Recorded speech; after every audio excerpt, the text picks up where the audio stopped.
ഇന്നത്തെ പുതിയ വീഡിയോയിലേക്ക് എല്ലാ കൂട്ടുകാരെയും സ്വാഗതം ചെയ്യുകയാണ്. നമ്മുടെ എല്ലാ വീടുകളിൽ നമ്മൾ കോഴികളെ വളർത്തുന്ന ആളുകളാണ്. മുട്ടക്കോഴികളുടെ വലിയൊരു ബിസിനസ് അല്ലെങ്കിൽ പോലും സ്വന്തം ആവശ്യങ്ങൾക്കായിട്ട് പോലും നമ്മൾ കോഴികളെ വളർത്താറുള്ള ആളുകളാണ്. അപ്പോൾ അങ്ങനെ വളർത്തുമ്പോൾ നമ്മൾ കൊടുക്കുന്ന 5 ഐറ്റം പച്ചിലകളാണ് ഞാനിന്ന് നിങ്ങളെ പരിചയപ്പെടുത്തുന്നത്. ആദ്യത്തെ ഐറ്റം നമ്മൾ കാണാൻ പോകുന്ന ഇതാണ്. ഇതൊരു അപ്പച്ചെടിയാണ്. എല്ലാ പറമ്പുകളിലും ധാരാളമായിട്ട് പച്ചില ഇലകളുടെ കൂട്ടത്തിൽ വളർന്നു വരുന്ന ഒന്നാണിത്. ഇത് നമ്മുടെ കോഴികൾക്ക് ഇഷ്ടമാണ്. മുയലിനും ആടിനും ഒക്കെ വളരെ ഇഷ്ടമുള്ള ഒരു ഇലയാണ്. രണ്ടാമതായിട്ട് കാണാൻ പോകുന്നത് മുരിങ്ങയിലയാണ്. ഈ മുരിങ്ങയിലയുടെ ഗുണങ്ങളെല്ലാം നമുക്കെല്ലാവർക്കും അറിയാം.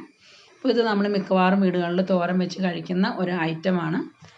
ഈ ഇല നമ്മളൊരാഴ്ചയിൽ 2 പ്രാവശ്യം മുട്ടക്കോഴികൾക്ക് കൊടുക്കുകയാണെങ്കിൽ തോല് മുട്ടയിടുന്ന ഒഴിവാവുകയും മുട്ടയുടെ തൊണ്ടിന് കട്ടി വെക്കുകയും ചെയ്യും.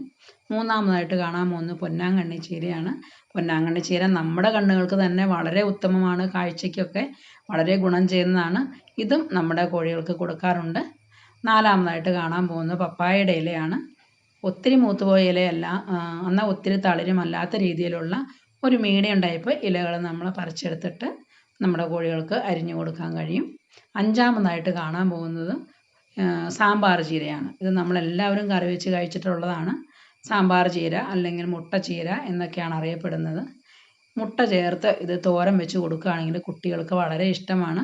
അവർ നല്ല രീതിയിൽ കഴിക്കുകയും ചെയ്യും. ഇന്ന് നമ്മുടെ കോഴികൾക്കായിട്ട് നമ്മൾ കൊടുക്കുന്നത് പപ്പായയുടെ ഇലയാണ്. ഇപ്പോൾ കുറച്ചധികം പപ്പായയുടെ ഇല ഇന്ന് നമ്മൾക്ക് കിട്ടിയായിരുന്നു. അപ്പോൾ അതൊന്ന് അരിഞ്ഞാണ് ഇന്ന് നമ്മുടെ കോഴികൾക്ക് കൊടുക്കുന്നത്. ഈ പച്ചിലകളെല്ലാം ഇതുപോലെ മാറി മാറി അരിഞ്ഞ് നമ്മുടെ കോഴികൾക്ക് കൊടുക്കുകയാണെങ്കിൽ കാൽസ്യം കണ്ടൻറ്റ് ധാരാളം ഉണ്ടാവുകയും മുട്ടകളുടെ ഉൽപ്പാദനം വർദ്ധിക്കുകയും ചെയ്യും.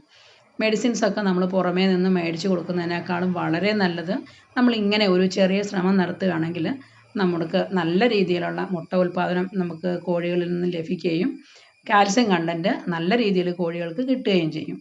അപ്പോൾ നിങ്ങളുടെ എല്ലാവരുടെയും വീടുകളിൽ ഇതുപോലെ തന്നെ ഒരു ശ്രമം നടത്തണം. അരിഞ്ഞെടുത്തതിന് ശേഷം നമ്മുടെ തീറ്റയുടെ കൂട്ടത്തിലേക്ക് നല്ല രീതിയിൽ യോജിപ്പിച്ചെടുത്ത് നമ്മുടെ കോഴികൾക്ക് കൊടുക്കാനായിട്ട് കഴിയും. കോഴികളെ നമ്മൾ അഴിച്ചു വിടുമ്പോൾ തന്നെ അവർ ഓടിച്ചെന്ന് ഇലകളെല്ലാം കൊത്തിപ്പറക്കി തിന്നുന്നത് നമ്മൾ കാണാറുണ്ട്. ഇലകൾ അവർക്ക് വളരെ ഇഷ്ടമാണ്. അതുകൊണ്ട് തന്നെ നമ്മളിങ്ങനെ തീറ്റയുടെ കൂട്ടത്തിൽ ചേർത്ത് കൊടുക്കുമ്പോൾ ഒന്നും വേസ്റ്റാക്കി കളയാതെ അവർ നന്നായിട്ടത് കഴിക്കുകയും ചെയ്യും. നിങ്ങൾ ആരെങ്കിലും വീടുകളിൽ ഇതുപോലെ കോഴികളെ വളർത്തുകയും ഇലകൾ കൊടുക്കുകയും ചെയ്യുന്ന ആളുകളുണ്ടെങ്കിൽ ഞാൻ ഈ പറഞ്ഞ 5 ഐറ്റം അല്ലാതെ വേറെ എന്തെങ്കിലും ഇലകൾ നിങ്ങൾ കൊടുക്കുന്നുണ്ടെങ്കിൽ കമൻറ്റ് ബോക്സിൽ ഒന്ന് അറിയിക്കണേ. അപ്പോൾ എനിക്കും അത് വളരെയധികം പ്രയോജനം ചെയ്യും. അപ്പോൾ എൻ്റെ ഈ വീഡിയോ നിങ്ങൾക്ക് എല്ലാവർക്കും ഇഷ്ടപ്പെടുകയാണെങ്കിൽ ഒന്ന് ഷെയർ ചെയ്യാനും അതുപോലെ തന്നെ ഒന്ന് കണ്ട് സപ്പോർട്ട് ചെയ്യാനും മറക്കരുതേ.